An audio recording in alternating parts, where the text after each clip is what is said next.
another most important subject की strategy which is specially designed for the CUET। अगर आपको इसके अलावा भी कुछ दिमाग में सवाल है देन आप आराम से उसे कमेंट बॉक्स में डाल सकते हो कि अगर आपने कोई गलत आंसर मार्क किया तो जो उसके 5 मार्क्स मिलने थे वो तो नहीं मिले, वो तो गए ही गए, उसके साथ एडिशनल 1 मार्क्स आपका एक और डिडक्ट होएगा।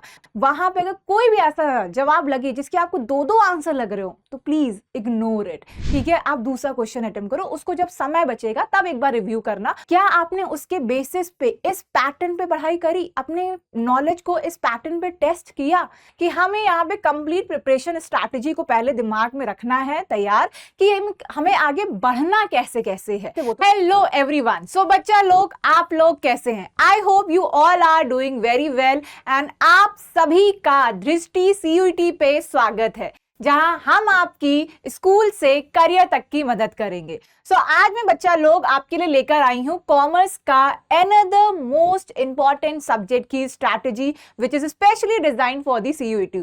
आपके दिमाग दिल में काफी कंफ्यूजन, काफी उलझने होंगी, उन सभी उलझनों का जवाब ये वीडियो है। तो यहाँ हम जानेंगे अपनी complete preparation strategy about the CUET business studies, जहां पे मेरी तरफ से आपके लिए जो टारगेट सेट है it is of 250 out of 250। तो यहाँ पे मेरी कोशिश यही रहेगी कि आपके हर तरह के सवालों का मैं जवाब दूं, पर अगर आपको लगता है कि आपके कुछ दिमाग के सवाल रह गए हैं, कुछ आपके कंफ्यूजन रह गए हैं, तो आप कमेंट बॉक्स पे अपना सवाल डाल सकते हो एंड वहां से मैं उठाऊंगी उन सवालों को और अगली वीडियो उन सवालों को ध्यान में रखते हुए भी बनाई जाएगी। अगर आपको यहां से कोई भी हेल्प मिलती है देन दैट्स ओके, बट अगर आपको इसके अलावा भी कुछ दिमाग में सवाल है देन आप आराम से उसे कमेंट बॉक्स में डाल सकते हो। तो चलो शुरू करते हैं अपना ये सेशन। इस सेशन में हम जो करेंगे, हमारा टारगेट यही है कि हमें CUET UG की तैयारी करनी है एंड बिना जाने किसी को, या हम ये कहें कि अपनी जंग को जाने बिना तो हम मैदान में तो उतर नहीं सकते। तो चलिए जान लेते हैं कि जिस जंग की तैयारी हमें करनी है वो जंग किससे रिलेटेड है, क्या क्या चीजें हमें उसमें ध्यान में रखनी है। तो तैयारी तो तब करोगे ना आप जब आपको उसके बारे में सही से पता होगा कि आप किस चीज के लिए लड़ रहे हो, किससे लड़ रहे हो, है ना। तो मेरी कोशिश यहाँ पे यही है कि हमें यहाँ पे कंप्लीट प्रिपरेशन स्ट्रैटेजी को पहले दिमाग में रखना है तैयार कि हमें आगे बढ़ना कैसे कैसे है। आपको यहाँ पे 250 का सब्जेक्ट स्कोर होगा। सबसे पहले हम यहाँ पे पैटर्न समझ लेते हैं। Mode of exam her subject का एक ही जैसा होगा, विच इज आपका कंप्यूटर बेस्ड टेस्ट होगा। आपको मतलब ऑफलाइन एग्जाम नहीं देना है, आपको कंप्यूटर की स्क्रीन पे एग्जाम देना है। आपको सेंटर अलॉट किया जाएगा, वहां पे आपको सिस्टम अलॉट किया जाएगा एंड उस सिस्टम पे आपको क्वेश्चंस के आंसर मार्क करने होंगे। आप वहां, ये मेथड ज्यादा आसान है क्योंकि आप आराम से प्रीवियस क्वेश्चंस पे अपने आंसर्स चेंज कर सकते हो एंड अगर आपको लग रहा है रिव्यू के समय कोई और आंसर हो रहा है या कोई और आंसर सही है तो वो आप इजीली चेंज कर सकते हो। This is the one benefit that you are having. Then अगर हम बात करें, exam duration will be of 60 minute, 1 घंटे का ही पेपर होगा और जो आपको क्वेश्चंस अटेम्प्ट करने हैं बच्चा लोग वो 50 करने हैं। सारे क्वेश्चन MCQ आएंगे, भले ही क्वेश्चन का पैटर्न कैसा भी हो, हर एक क्वेश्चन MCQ ही आएगा, ठीक है। एंड नेक्स्ट अगर हम बात करें, टोटल मार्क्स जो होंगे 250 का होगा, मतलब 50 questions will give you the 250 marks अगर आपने सही टिक किए तो मार्किंग किस तरह से हो रही है, मार्किंग स्कीम हो रही है। अगर आपने एक सही आंसर दिया तो 5 मार्क्स मिलेंगे, बट अगर आपने गलत आंसर दिया तो -1। अब देखो ये ऐसे समझो कि अगर आपने कोई गलत आंसर मार्क किया तो जो उसके 5 मार्क्स मिलने थे वो तो नहीं मिले, वो तो गए ही गए, उसके साथ एडिशनल 1 मार्क्स आपका एक और डिडक्ट होएगा, ठीक है। तो जो मार्क्स नहीं मिलना तो वो तो अल्टीमेटली नहीं मिला, बट अब उसके एवरेज में आपको क्या मिल रहा है, एक माइनस मार्किंग और मिल रही है। तो सपोज आपने कहीं पे एक क्वेश्चन सही किया, 5 मार्क्स आपको वो सही हुआ, ठीक है, आपको 5 मार्क्स मिल गए, बट आपने जो दूसरा क्वेश्चन किया वो गलत हो गया, उसमें से -1, तो अब ये 5 में से कितने मिलेंगे, सिर्फ 4। तो इसीलिए क्वेश्चन को आंसर करते समय एकदम दिमाग खोल के आंसर करने हैं। अगर आपको किसी में जरा सा भी डाउट है, आप श्योर नहीं है, तो उसे मार्क मत करना, क्योंकि उसका इंपैक्ट आपके सही मार्क किए हुए क्वेश्चंस पे पड़ेगा। तो अगर आता है 100% श्योर हो आप तो वेल एंड गुड, टिक करके आइएगा, बट अगर दिल में जरा सा भी रही, डाउट है, दिमाग बार बार कह रहा है कि नहीं इसके तो दो दो आंसर हैं, अब देखो केबी से तो चल नहीं रहा है कि वहां 50-50 कर लोगे, है ना। तो इसलिए वहां पे अगर कोई भी ऐसा जवाब लगे जिसके आपको दो दो आंसर लग रहे हो तो प्लीज इग्नोर इट, ठीक है। आप दूसरा क्वेश्चन अटेम्प्ट करो, उसको जब समय बचेगा तब एक बार रिव्यू करना। हो सकता है जब सारे क्वेश्चंस की क्लैरिटी हो जाएगी तो उसकी क्लैरिटी अपने आप आ जाए। तो रॉन्ग क्वेश्चन से दूर रहना है, ठीक है। अब जो डिफिकल्टी लेवल होता है वो 70% ईजी, 20% मॉडरेट एंड 10% डिफिकल्ट, कुछ ऐसे करके आपका पेपर सेट किया जाता है। कोशिश यही की जाती है कि इजी क्वेश्चंस भी हो, मॉडरेट क्वेश्चंस भी हो और डिफिकल्ट क्वेश्चंस भी होते हैं। तो यस, लेवल ऑफ पेपर आपका कुछ इसी तरह से सेट होगा, ठीक है। सो अब हम बात कर लेते हैं कि मैम बिजनेस स्टडीज के सीयूटी में पढ़ना क्या क्या है। क्या ये हमारा पूरा सिलेबस मेरे क्लास 12 से रिलेटेड है? क्या ये सिलेबस एनसीईआरटी से रिलेटेड है? तो आपका जवाब है ये। यहाँ पे हम जानेंगे सीयूटी स्पेसिफिकली अपनी वेबसाइट पे सिलेबस अपलोड करता है एंड यहाँ इस तरह से जो आप जो चैप्टर्स देख रहे हो it is purely based on the NCERT. NCERT के जो क्लास 12th का सिलेबस है वो काफी हद तक यहाँ मैच करता है एंड एनसीईआरटी बेस्ड क्वेश्चंस भी बहुत पूछे जाते हैं। तो अगर आपने क्लास 12th में तैयारी करी थी अच्छे से, एनसीईआरटी बेस्ड भी तैयार किया था, एडिशनल रेफरेंस बुक भी किए थे, तो ये सारे चैप्टर जो अभी आप ताजा पढ़ के आए हो, जहां आपने केस स्टडी भी लगाए, एमसीक्यू भी लगाए, ये सारी मेहनत आपको रंग लाएगी और ये सारी मेहनत एक आपको अच्छा कॉलेज भी दिलाएगी सीयूईटी के थ्रू, ठीक है। सो अगर हम बात करें यूनिट्स जो होंगी कुछ इस तरह से, यूनिट 1 है, यूनिट 2 है। आप सिलेबस को अगर यहाँ पे मार्क करना चाहते हो तो बच्चा लोग इसका आप जल्दी से ले लो स्क्रीनशॉट, ठीक है। आप देख रहे होगे जैसे nature and significance of management, पहले हम सारी बेसिक कॉन्सेप्ट्स ऑफ मैनेजमेंट जानेंगे विच इज दी मैनेजमेंट के बारे में, कॉन्सेप्ट से रिलेटेड मैनेजमेंट के फंक्शंस को जानेंगे। देन प्रिंसिपल्स ऑफ मैनेजमेंट भी है, यस टेलर ऑफ एऑल ने पीछा नहीं छोड़ा है, सीयूईटी में भी पीछे तक आ रहे हैं। तो प्रिंसिपल ऑफ मैनेजमेंट है, टेलर के प्रिंसिपल्स आएंगे, फियोल्स के प्रिंसिपल आ सकते हैं, केस स्टडी बेस भी आ सकता है, एमसीक्यू बेस भी आएगा एंड यहाँ अब जो एमसीक्यू आएंगे वो कॉन्सेप्चुअल ज्यादा होंगे। तो हमें अब अपनी पढ़ाई को भी उसी तरह से डिजाइन करना है जहां पे हम अपने कोर कॉन्सेप्ट पे काम करें। अगर चीजों का मतलब नहीं समझ में आएगा तो एमसीक्यू कभी भी सही टिक नहीं होंगे एंड तुक्केबाजी का गेम तो सीयूटी कभी रहा ही नहीं, ठीक है। चलो यूनिट 3 और यूनिट 4 भी आपकी इसी तरह है, बिजनेस एनवायरनमेंट प्लानिंग, इसका भी आप जल्दी से बच्चा लोग स्क्रीनशॉट ले लो। बिजनेस एनवायरनमेंट की अगर हम बात करें तो इसमें आपका आएगा मीनिंग, डायमेंशंस, जो कि हम ऑलरेडी पढ़ चुके थे, इसी को हमें अच्छे से कोर अपने कॉन्सेप्ट्स को स्ट्रॉन्ग बनाते हुए आगे बढ़ना है। प्लानिंग है, meaning, features, importance and planning process, objective, method, rule, budget, ये सारी चीजें आ जाएंगी, ठीक है। एंड देन इसमें आपका यूनिट 5th है, यूनिट 6th है। यूनिट 5th में आपके मीनिंग, इंपॉर्टेंस, ऑर्गेनाइजिंग से रिलेटेड हो जाएगा।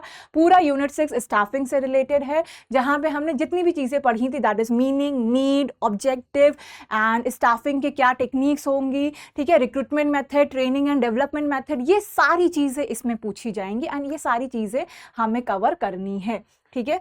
नेक्स्ट अगर हम देखें यूनिट हमारी बिजनेस स्टडीज में ज्यादा है, then there is another unit which is related to the directing, जहां पे हमें meaning, importance, principles of directing and यहाँ लीडरशिप के रोल, कौन कौन सी क्वालिटीज होनी चाहिए, एट्रीब्यूटेबल क्वालिटीज, कम्युनिकेशन, ठीक है, कम्युनिकेशन के कौन से टाइप होते हैं, ये सारी चीजें डायरेक्टिंग में है। And then there is controlling, controlling में भी जो आपका प्रोसेस है, स्टैंडर्ड है, ये सभी चीजें डिस्कस्ड होंगी एंड ये सभी चीजें आपको पढ़ के जानी है। तो इट्स अ मोर लाइक आपको देख रहे होगे कि आप कह रहे होगे कि मैम ये तो 12th का ही है, हाँ 12th का है, बट इसका मतलब ये नहीं कि आपको तैयारी की जरूरत नहीं है, तैयारी की जरूरत अभी भी है। अगर आप इसी मिसकंसेप्शन में हो कि हमने वो जो पढ़ा था उसी का काम आ जाएगा, देखो जो वो पढ़ा था वो अच्छी बात है, याद है वो भी बहुत अच्छी बात है, बट क्या आपने उसके बेसिस पे इस पैटर्न पे पढ़ाई करी, अपने नॉलेज को इस पैटर्न पे टेस्ट किया, ये भी बहुत जरूरी है। आपको अपने कोर कॉन्सेप्ट नहीं रिवाइज होंगे तो आपको सबसे बड़ी दिक्कत होगी एग्जाम में, समझ रहे हो। नेक्स्ट आपका यूनिट 9th एंड 10th, यहाँ पे आपका बिजनेस फाइनेंस से रिलेटेड है। बिजनेस फाइनेंस में आपका आ जाएगा फाइनेंशियल मैनेजमेंट से related which is meaning, role, objective, financial planning, financial decision, capital structure, ये सभी चीजें इसका पार्ट बनेगी। देन फाइनेंशियल मार्केट भी आपका कॉन्सेप्ट आएगा जिसमें हमें concepts of financial market, money market, capital market, stock exchange, SEBI, ये सबसे रिलेटेड आपके कुछ आपके ऐसे क्वेश्चंस आएंगे जिसमें हमें डेट्स का ध्यान रखना होगा, कुछ आपके कोर कॉन्सेप्ट बेस्ड भी आएंगे। ठीक है। नेक्स्ट अगर हम बात करें तो हमारा marketing and then consumer protection. So ये हमारी लास्ट 2 यूनिट्स हैं। तो टोटल हमारे पास 12 यूनिट्स हैं इन दी बिजनेस स्टडीज जिसे हमें कवर करना है। It will be related to the marketing and the consumer protection. Marketing में जैसे कि हम 4 P's पढ़ते आ रहे हैं, या फिर हम देखेंगे marketing concept, marketing mix and factors determining the price. ये सभी बहुत इंपॉर्टेंट है और इन सभी चीज़ों से क्वेश्चंस बनने वाले हैं। एंड देन अगर हम बात करें कंज्यूमर प्रोटेक्शन, तो इसमें आपके कंज्यूमर राइट्स की बात करी जाएगी एंड आपके इमेज रिलेटेड क्वेश्चंस भी आ सकते हैं। So yes, this is the part, these are the syllabus जो आपको कवर करना ही है। सो यहाँ अगर हम बात करेंगे, सो ओवरऑल 12 यूनिट में आपका पूरा सिलेबस डिवाइडेड है। And now we are moving ahead, let's see the chapter wise expected questions क्या हो सकते हैं। ये जो एक्सपेक्टेड क्वेश्चन है ये है based on the previous year analysis के, कि आपके किस चैप्टर से कितने क्वेश्चन अक्सर पूछे गए हैं। सो ओवरऑल देखा जाए नेचर एंड सिग्निफिकेंस से बहुत बेसिक एंड कोर कॉन्सेप्ट पूछे गए हैं which is of 3 to 5 question. Principle of management से 4 से 6 क्वेश्चन पूछे जाते हैं which is related to Taylor and Fayol. And then business environment से डायमेंशन बेस्ड क्वेश्चन, आपके केस स्टडी बेस्ड क्वेश्चन बहुत पूछे जाते हैं, जिसमें आपको कोई लाइन बता दी जाती है एंड आपको एक केस छोटा सा दे दिया जाता है, पूछा जाता है कि बताओ यहाँ के कौन सा एनवायरमेंट हाईलाइट हो रहा है। तो it is related to the 3 to 4 question. And then planning and organizing में planning related and standards related and types of plan से रिलेटेड आपके इस तरह के कुछ क्वेश्चन बनते हैं 3 से 5। ऑर्गेनाइजिंग एक्टिविटीज एंड ऑर्गेनाइजिंग में क्या क्या एक्टिविटी हैं, इंपॉर्टेंस एंड एक आपको आइडेंटिफाई करने को कहा जाता है कि ये क्वेश्चन है बताइए, इसमें ऑर्गेनाइजिंग आइडेंटिफाई करने को पूछा जाता है। तो वो 4 to 5 क्वेश्चन यहाँ से बने हैं। Staffing expected question 3 to 5, directing से भी 3 to 5 एंड कंट्रोलिंग 3 to 5। जो बिजनेस फाइनेंस है उससे आपके 4 to 5 का ऑन एन एवरेज सेट रहा है। Financial marketing 4 to 5 and marketing 5 to 7 and consumer protection से आपके 3 to 5 क्वेश्चंस यहाँ पे आए ही आए हैं। So all these units have this much impact on the question paper and इस तरह से आपके प्रीवियस ईयर में इन हर एक यूनिट से मतलब भर के क्वेश्चंस आपके पूछे गए। तो हमें यहाँ क्या पता चला, हमें यहाँ पता चला हमारे लिए सारी यूनिट बहुत इंपॉर्टेंट है, क्योंकि मेरे लिए वो एक एक क्वेश्चन बहुत जरूरी है। ठीक है, चलो अब आगे बात करते हैं बच्चा लोग दी प्रायोरिटी एनालिसिस। सबसे पहले कौन सा चैप्टर खत्म करना है। तो अगर हम प्रायोरिटी एनालिसिस देना है तो मार्केटिंग से बहुत क्वेश्चन पूछे जाते हैं, प्रीवियस ईयर में भी बहुत क्वेश्चन पूछे गए। तो ये क्रिटिकल चैप्टर्स है, सबसे पहले इन्हें आपको रेडी रखना है। इनके कोर कॉन्सेप्ट एनसीईआरटी के रेफरेंस इनको समझते हुए कंप्लीट करना है। 1 लाइनर नोट्स हम बनाते चलेंगे। ठीक है, तो इसमें 5 से 7 क्वेश्चन यहाँ से हैं। एंड प्रिंसिपल्स ऑफ मैनेजमेंट से देखो फेयोल एंड टेलर की टेक्निक और मैच द फॉलोइंग बहुत पूछा जाता है। बिजनेस फाइनेंस से आपकी capital structure related, working capital related, financial planning related, financial decision related questions बहुत पूछे जाते हैं। एंड देन फाइनेंशियल मार्केट से भी आपके बहुत क्वेश्चंस आते हैं, लाइक स्टॉक एक्सचेंज से क्वेश्चन आते हैं, सेबी से क्वेश्चन आता है, मनी मार्केट से क्वेश्चन आता है, कैपिटल मार्केट से क्वेश्चन आता है। ऑर्गेनाइजिंग से क्वेश्चंस आते हैं जहां पे आपके रिलेटेड होते हैं फंक्शन से, रिलेटेड होता है स्ट्रक्चर से, रिलेटेड होता है डेलीगेशन से, difference between delegation and decentralisation. And ये सभी चीजें इंपॉर्टेंट है from the all these chapters. And then staffing पे भी हमें ध्यान रखना है, जहां पे हमें रिक्रूटमेंट टेक्निक एंड देन हम बात करेंगे सिलेक्शन, ट्रेनिंग मेथड, इन सब के डायरेक्ट एंड इनडायरेक्ट क्वेश्चन बहुत पूछे जाते हैं, जहां पे आपके कॉन्सेप्ट को चेक किया जाता है। ठीक है, तो ये तो हो गया हमारा क्रिटिकल चैप्टर्स जिनको हमें सबसे पहले कवर करना ही करना है। देन बात आती है पीवाईक्यू एनालिसिस की। अगर हम पीवाईक्यू एनालिसिस की बात करें तो ओवरऑल देखा जाए तो जो पैटर्न ऑब्जर्व किया गया है, दिस इज द पैटर्न। पहला हमने इजी ही पैटर्न ऑब्जर्व किया है, इजी टू मॉडरेट, जहां पे प्लानिंग, ऑर्गेनाइजिंग, स्टाफिंग, डायरेक्टिंग, इस तरह से इनके कुछ क्वेश्चंस बने थे। मैच द फॉलोइंग का बहुत बड़ा रोल रहा है, इससे 10 to क्वेश्चंस आए हैं। और कंज्यूमर प्रोटेक्शन से 2022 में सबसे ज्यादा क्वेश्चंस आए थे। देन अगर हम बात करेंगे 2023 के, सो प्रोसेस ओरिएंटेड क्वेश्चंस आए थे एंड 5 P's पूछे गए थे, फुल फॉर्म्स पूछे गए थे, मैच द फॉलोइंग पूछे गए थे, केस स्टडीज भी आई थी। एंड 24 में जो एप्लीकेशन बेस्ड ज्यादा पूछा गया था, जहां पे हमें केस स्टडीज में अपने नॉलेज को, अपने कॉन्सेप्ट्स को अप्लाई करके दिखाना था। मैच द फॉलोइंग्स आए थे, क्रोनोलॉजिकल ऑर्डर वाले क्वेश्चंस आए थे। एंड 2025 में भी conceptual understanding and real business related questions आए थे। तो देखो इस तरह से पैटर्न सेट किया गया है over the in the previous year. तो हम इस बार भी एक्सपेक्ट कर सकते हैं कि हमारे कॉन्सेप्चुअल और एप्लीकेशन बेस्ड क्वेश्चंस आ सकते हैं। ठीक है, अगर कॉन्सेप्ट बेस्ड आते हैं तो वो ज़्यादा आसान होता है क्योंकि वहाँ डायरेक्ट आपसे कॉन्सेप्ट पूछा जाता है। बट जब एप्लीकेशन बेस्ड क्वेश्चन आता है एंड जब हमें कॉन्सेप्ट को रियल बिजनेस में अप्लाई करने को कहा जाता है, these are the question that we are suppose to target, क्योंकि यही वो क्वेश्चन है जो सबसे ज्यादा कंफ्यूजिंग होते हैं। ठीक है, अब बात करते हैं आगे। अगर हम बात करेंगे तो आपको अपनी मॉक टेस्ट स्ट्रैटेजी पे बच्चा लोग काम करना है। अब समय बहुत कम रह गया है बिजनेस स्टडीज के एग्जाम के बाद, जो आपके पास रह सके जो टाइम बचा है इट इज हार्डली 1 मंथ। तो 1 मंथ में आपको मॉक टेस्ट स्ट्रैटेजी एकदम क्लियर रखनी है। आप एक काम करोगे, सबसे पहले आप छोटे छोटे टेस्ट देना शुरू करोगे जैसे ही फ्री हो रहे हो। देखो बिना टेस्ट दिए तो आप CUT एग्जाम मत अपियर करना। अगर आप बहुत सीरियस हो अपनी पढ़ाई को लेकर और आपको चाहिए कि आपने जो कॉलेज सोचा है वही आपको मिले, तो उसके लिए आपको CUT की अच्छी तैयारी करनी ही करनी है। तो 30 मिनट आपको टेस्ट दे सकते हो डेली, जहां पे आप अपनी एक्यूरेसी चेक कर सकते हो। 30 मिनट में कोशिश करना है, आप टाइमर लगाओ 25 मिनट का, कोई छोटी छोटी क्विजेस अटेंड करो जहां पे आपको कोशिश करना है कि टाइम एंड होने से पहले ही आपको मैक्सिमम क्वेश्चन अटेम्प्ट कर लेने हैं। कोशिश आपको सारे ही अटेम्प्ट करना है। ठीक है, फिर आपको कैटेगराइज एरर जाननी है तो आप 1-1 घंटे के पेपर्स दोगे और कॉन्सेप्ट रीइंफोर्समेंट सेम डे करना है, उसे रिजॉल्व करना है और ट्रैक करनी है प्रोग्रेस वीकली। तो यहाँ पे इस तरह से आपको अपने मॉक टेस्ट को एनालाइज करना है। छोटे और बड़े दोनों टेस्ट आपको देने हैं, 25-25 मिनट के भी दो, ठीक है, और साथ ही साथ 55 मिनट के ही दो। अब आप कह रहे हो कि मैम यहाँ 5 मिनट क्यों कम कर रही हैं? 5 मिनट में कम कर रही हूँ आपके रिव्यू के लिए। हमेशा कोशिश करो कि जो भी मॉक टेस्ट दो उसमें 5 मिनट अपने आप कम कर दो। क्यों? क्योंकि आपको ये फोकस करके चलना है। आप जब भी मॉक टेस्ट लगा रहे हो 5 मिनट हटा दो। 5 से 10 मिनट अगर हटा दोगे ना तो एग्जाम में भी उतनी ही स्पीड मेंटेन रहेगी। ये जो कंसिस्टेंसी बना रहे हो ना, इस एक्यूरेसी के साथ साथ आपकी स्पीड भी मेंटेन होगी और जब आप एक्चुअल में एग्जाम दोगे तो आपके पास 5 से 10 मिनट बच जाएंगे, जिन 5 से 10 मिनट में आप रिव्यू कर सकते हो अपने सारे क्वेश्चंस।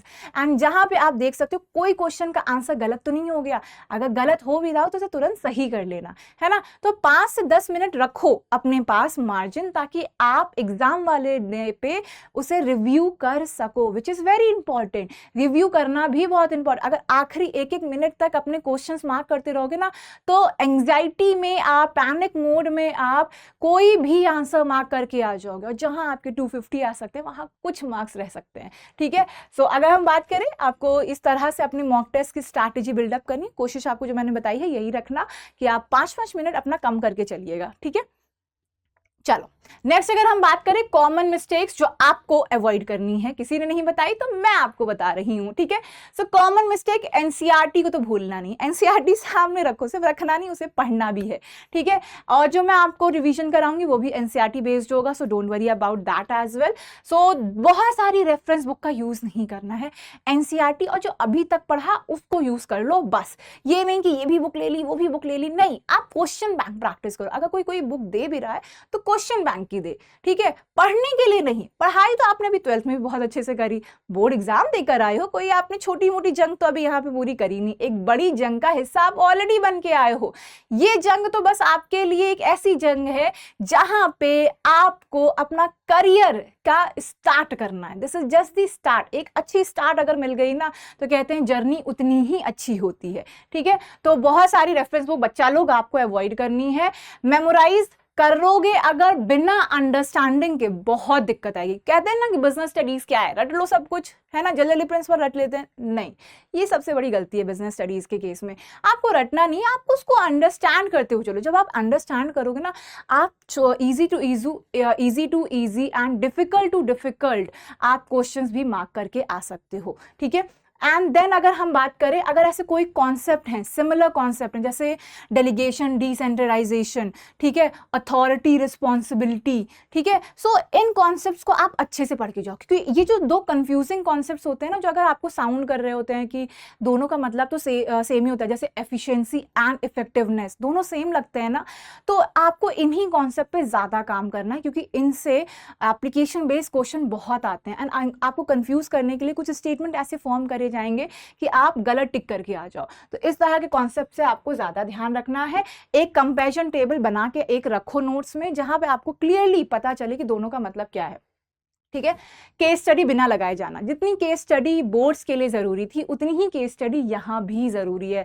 अब हर एक केस स्टडी के आंसर आपको एमसीक्यू के फॉर्मेट में करना है, तो जो केस स्टडी हमने पहले पढ़ी थी उन्हीं को हम रिवाइज करेंगे अच्छे से, ठीक है। एंड देन हम बात करेंगे not reading the question carefully. एक लाइन पढ़ा नहीं, आंसर टिक कर दिया, नहीं, पूरा क्वेश्चन पढ़ो। कभी कभी क्वेश्चन की आखिरी लाइन पूरा गेम चेंज कर देती है ना, तो पूरा क्वेश्चन पढ़ना बहुत जरूरी है। तो ये एरर आपको कतई नहीं करनी है, ना अकाउंटेंसी में ना बिजनेस स्टडीज में। Next, poor time management. कुछ क्वेश्चंस ऐसे होते हैं जिसमें पढ़ने में बहुत टाइम लग रहा है, बहुत लंबा क्वेश्चन है, तो बच्चे क्या करते हैं, उसको एकदम आराम से धीरे धीरे पढ़ने लगते हैं। नहीं, अगर आपको कोई ऐसा क्वेश्चन दिख रहा है तो उसको आप बाद में कर लेना, ठीक है, उसे मार्क कर देना वहां पे। एंड जब वहां पे उसे मार्क कर दोगे तो उसे आप बाद में इजीली उस मार्क वाले ऑप्शन से जाके एसेस कर सकते हो। भाई पहले उन पे फोकस करो जिनको जल्दी जल्दी पढ़ के आंसर कर सकते हो, जिनका क्वेश्चन पढ़ना आसान है।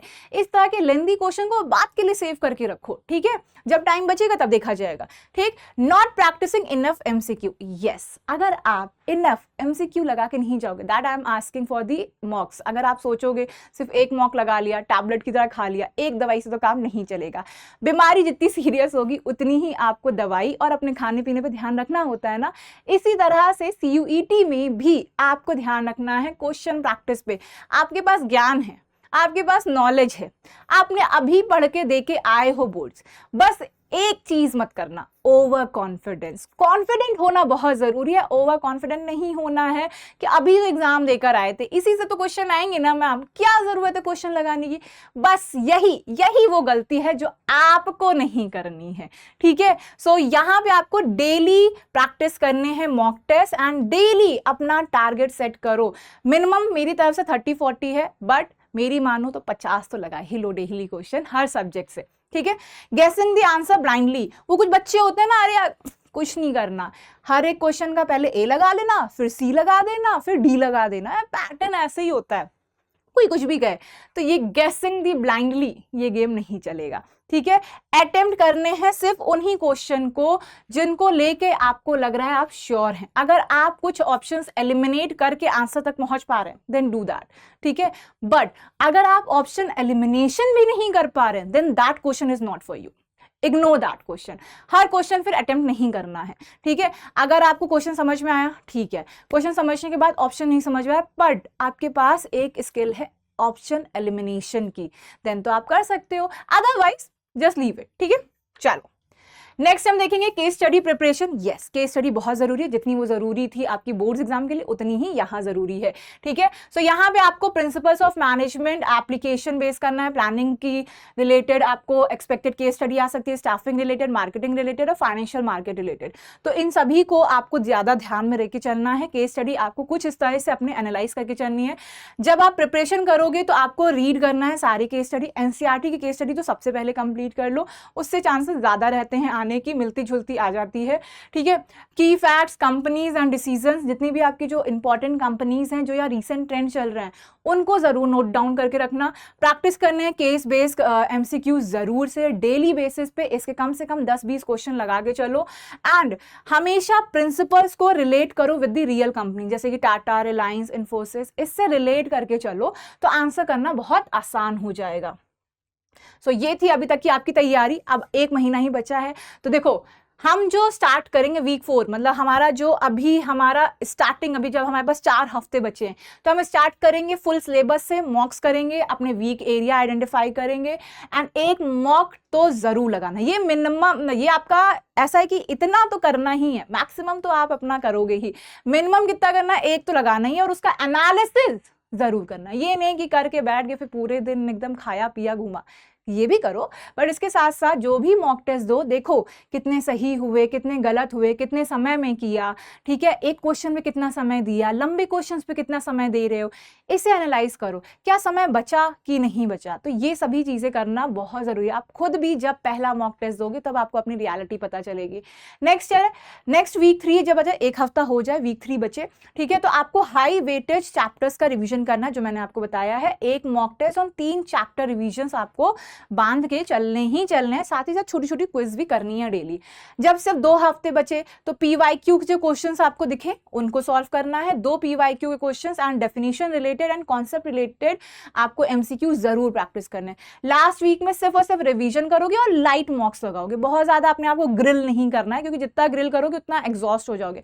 तो लास्ट वीक में थोड़ा लाइट रिवीजन जाएगा, ठीक है। शॉर्ट नोट्स की बस रिवीजन करो, एक मॉक टेस्ट लगाओ हर एक दूसरे दिन में, एवरी 2 डेज पे एक मॉक टेस्ट लगाओ एंड उसके साथ छोटी छोटी क्विजेस दो, ठीक है। आप छोटी छोटी क्विजेस रेगुलरली दो, वो ज्यादा बेनिफिशियल रहेगी। नेक्स्ट हम बात करेंगे क्वेश्चन फॉर्मेट, किस किस तरह के क्वेश्चन पूछे जा सकते हैं, मतलब फॉर्मेट मैम क्वेश्चन का क्या होगा। तो इसका जवाब है ये, आपके जो सिंगल करेक्ट आंसर्स भी आ सकते हैं, सिंगल कॉन्सेप्ट पूछा, ठीक है, मैच द कॉलम आ सकता है, एजर्शन रीजनिंग बेस्ड आ सकता है, केस स्टडी बेस्ड आ सकता है, करेक्ट ऑर्डर में अरेंज वाला आ सकता है, इसे कहते हैं chronological order, fill in the blanks आ सकता है, चूज करेक्ट स्टेटमेंट वाला भी आ सकता है, ठीक है। सो इस तरह के आपके क्वेश्चन फॉर्मेट आ सकते हैं CUET के बिजनेस स्टडीज में, ठीक है।